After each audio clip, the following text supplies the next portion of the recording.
Hello everyone, and today I'll show you how to enter recovery mode on the Nothing Phone 2A. It's gonna be useful if you need to restore the phone or reset it to the factory settings. So in order to do that, first of all we gotta turn off our phone. So find your power button on the side of the screen and find your volume up button at the other side of the screen, okay? So hold them simultaneously. Just like this. Now we've got our power menu, press power off and give your phone a few seconds to shut down. Now, when our device is off, press and hold the power button and volume up button once again until the menu appears. Let's just do this.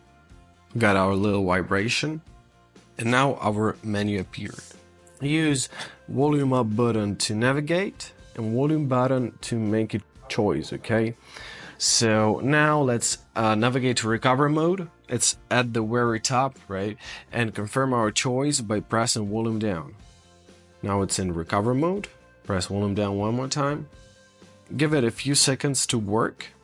Now we'll have our Android logo with no command.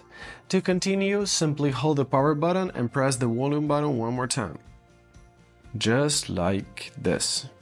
Now our phone is getting rebooted, so give it a few seconds and it will load up as normal. I hope this video was helpful. Thank you so much for watching and have a great day.